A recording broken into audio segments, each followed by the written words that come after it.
મહિલા દિવસ 8 માર્ચ એ સંદર્ભે એક અલગ વિષય લઈને આવી છું.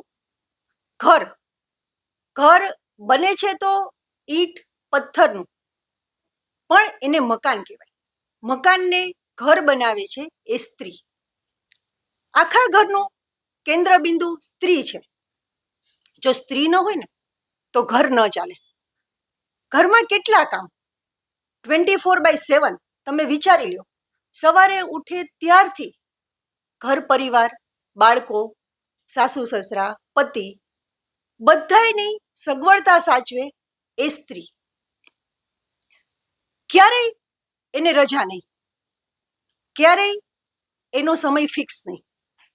એક સર્વે એમ કહે છે કે પુરુષો જેટલું કામ કરે છે ને એના કરતાં વધારે કલાક, વધારે જવાબદારીથી વધારે અઘરું કામ સ્ત્રીઓ કરે છે, પણ એને ફરજ માની લેવામાં આવે છે. આજનો વિષય આપણો એવો છે કે આ સ્ત્રીઓ જો કામ ન કરે અને જો બહારથી આ બધા કામ કરાવવામાં આવે તો કેટલો ખર્ચો થાય એ તો બધાને ખ્યાલ છે જ. તો સ્ત્રીઓને એના કામનું વળતર મળવું જોઈએ. વિષય પૈસાનો નથી, સવાલ પૈસાનો નથી. સ્ત્રી કામ કરે છે, સગવડ સાચવે છે, લાગણીથી, પ્રેમથી. પણ ક્યારેક એના મનમાં એવું ક્યાંક થતું હોય કે હું ન હોઉં તો આ ઘર કેમ ચાલે. અને બધાને એ પણ ખબર છે કે જો આ બધાય કામ બહારથી કોઈને બોલાવીને કરાવીએ તો કેટલો ખર્ચો થાય. તો શું સ્ત્રીને તેના કામનું વળતર મળવું જોઈએ?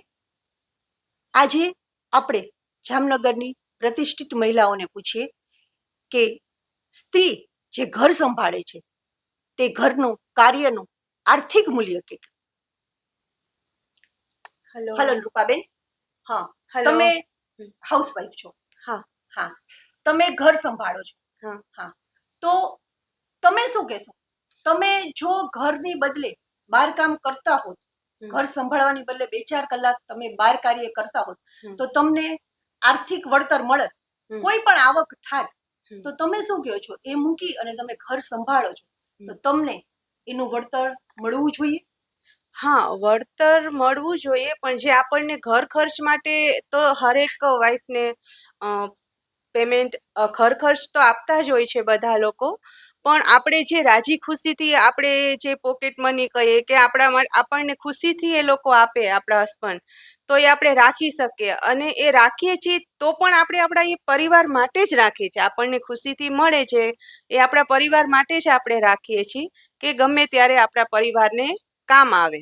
અને આપણે એક દિવસ બીમાર પડી જઈએ છીએ અને બહારથી જમવાનું મંગાવીએ છીએ હોટલમાંથી, તો એ ખર્ચો કેટલો થાય છે? 1000-1500 રૂપિયાનો ખર્ચો થાય. એક વીક બીમાર પડ્યા, એક મહિનો બીમાર પડ્યા, ત્યારે સ્ત્રીની તમે કિંમત કરો કે સ્ત્રી શું છે ઘરમાં, એનું સ્થાન ક્યાં છે? સ્ત્રીનું સ્થાન, એને વળતરની જરૂર નથી, એને એક લાગણી, એક પ્રેમ એની જરૂર છે કે એને તમે ખુશીથી આપો ને તો એ તમારા પરિવાર માટે જ સાચવીને રાખે છે.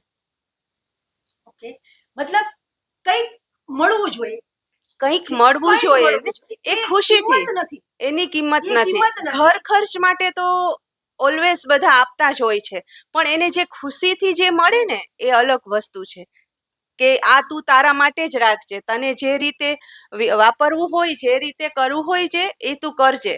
છતાં પણ એ સ્ત્રી રાખે છે, એને આપે છે ત્યારે રાખે છે, પણ એ બી પરિવાર માટે જ રાખે છે. જ્યારે તકલીફમાં પરિવાર આવે છે ત્યારે એ સ્ત્રી ખડે પગે ઊભી હોય છે એને તકલીફ.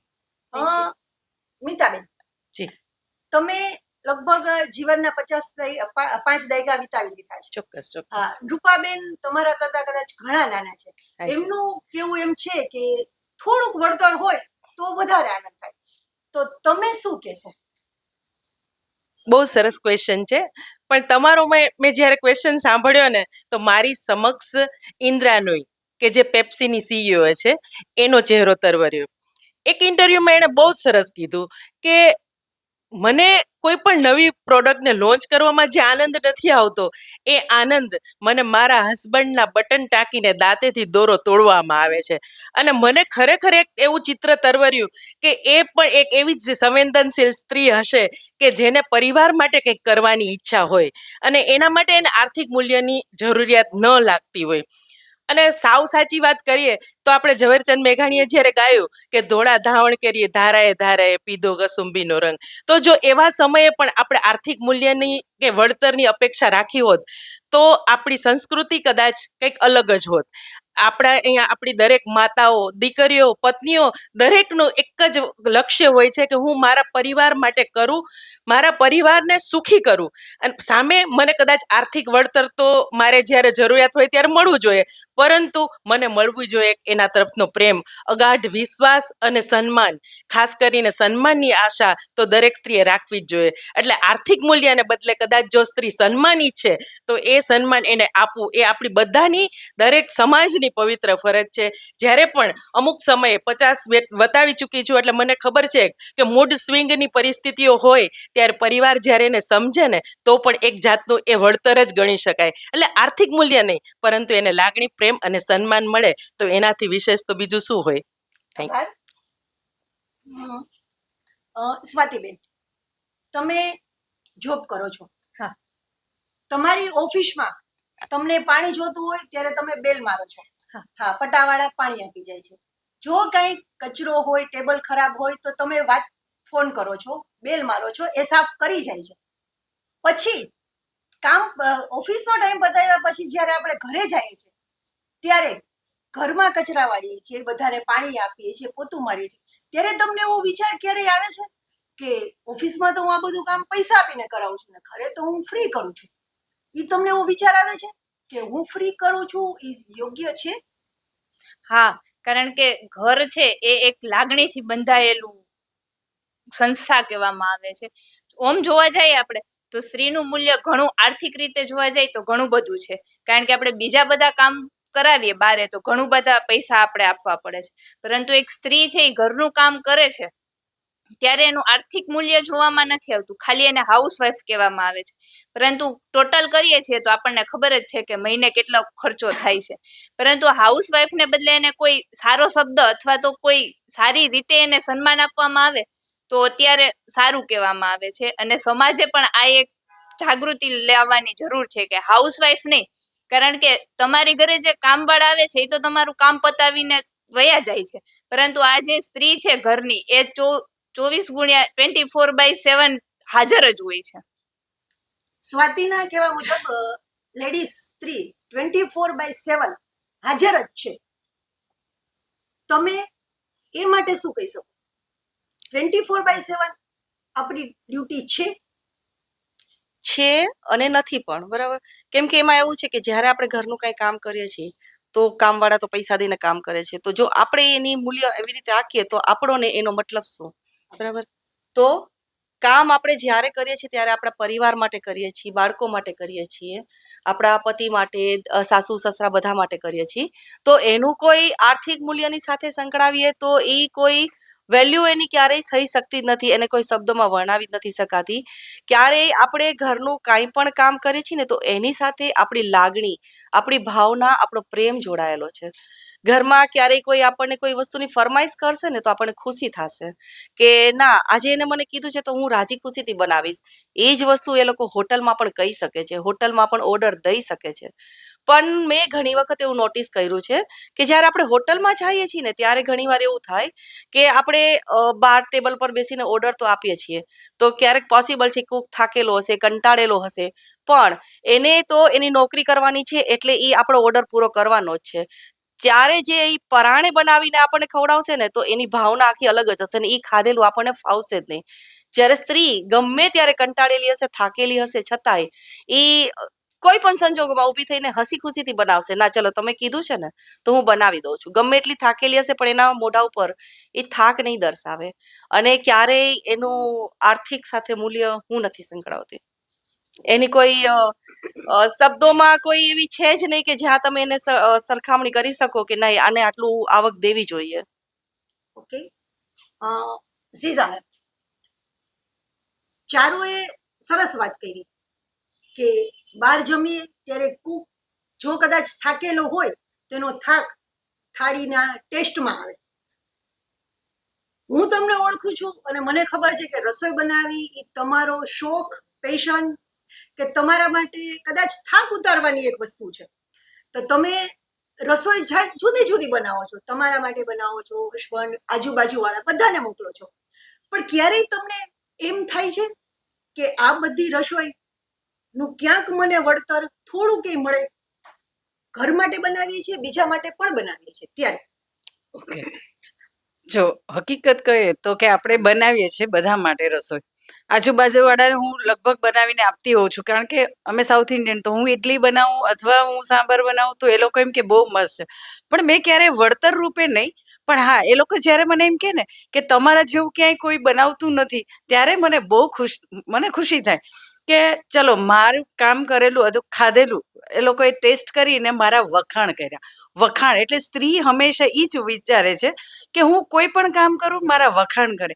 ઇવન ફેમિલી મેમ્બરમાં જ્યારે પણ આપણે સ્ત્રીનું બધી વાત કરતા હોય તો એમ કેવું જોઈએ કે ભાઈ મારી વાઈફ છે તો હું છું. આજે અત્યારના બદલતા જે સિચ્યુએશનમાં હસબન્ડ ઘણીવાર બોલે છે ઇન્ટરવ્યુઝમાં કે હા, સક્સેસફુલ મેનની પાછળ વુમન છે, કારણ કે જો વુમન ન સંભાળતી હોત ઘર તો એ લોકો આગળ કઈ રીતના જત.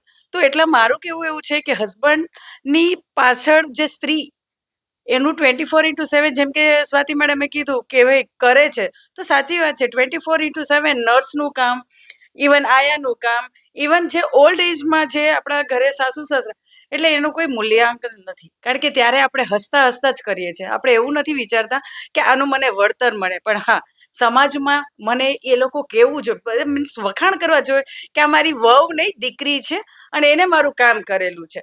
જો એ એમ કહેવામાં આવે ને આ વસ્તુ સમાજમાં, તો કોઈ પણ ઘરમાં બધાય હસતા હસતા કામ કરતા હોય એવું મને લાગે છે. Thank you. હા, હિનાબેન, 5 જણામાંથી 90% એ લોકોનું મંતવ્ય એવું છે કે વળતરની જરૂર નથી. તમે એ બધાય સાથે સહમત છો? ઓબ્વિયસલી બધા સાથે હું સહમત છું જ, કારણ કે સ્ત્રી એક એવું પાત્ર છે કે એને જે ઢાંચામાં ઢાળો ને એમાંય ઢળી જાય છે. અને બીજું શું, ખુશામત ખુદા કો ભી પ્યારી હે, તો ખુશામત તો સ્ત્રીને જરૂર જ છે ને. એટલે હું તો એ 5 સાથે સહમત જ છું કે આજે દરેક ઘરમાં, આજે ઘણા ઘરોની એવી આવક હશે 5 થી 15 હજાર સુધી એઓની આવક હોય, પણ એ 5 થી 15 હજારમાં એ એની હોમમેકર બની અને જે સરળતાથી ઘર ચલાવે છે, તો આજ ખરેખર એને સેલ્યુટ જ છે ને. એને કોઈ આર્થિક વળતર મળતું નથી, એને પીએફ નથી મળતું, કે એને આરામ નથી મળતો, પણ છતાંય એ આ વસ્તુ પોતાના માટે, પોતાના બાળકો માટે, પોતાના પતિ માટે એ કરે છે. તો એનું વળતર છે જ નહીં, પણ એને ખરેખર પ્રશંસા, બસ તે આ કર્યું, બહુ સારું કર્યું, તો એ પ્રશંસા એ જ એનું આર્થિક વળતર છે. 6 મહિલાઓ કે જે જામનગરની પ્રતિષ્ઠિત મહિલાઓ છે, તેમને પૂછ્યા પછી મોટાભાગના બધાયના મંતવ્ય એક જ છે કે સ્ત્રીને વળતરની જરૂર નથી, આર્થિક વળતરની જરૂર નથી. એ કામ કરે છે, એ પ્રેમ છે. મમતા, લાગણી અને પ્રેમનું મૂલ્ય ન હોય. પગાર આપીને કામ કરાવી શકાય, પણ એમાં લાગણી ન હોય. હા, ક્યારેક સ્ત્રીને એક જ વાક્ય ખટકે છે, જ્યારે કોઈ એને એમ કહે ને કે આખો દિવસ ઘરમાં શું કરસ, તારે ક્યાં કઈ કામ છે, ઘર જ સંભાળસ ને.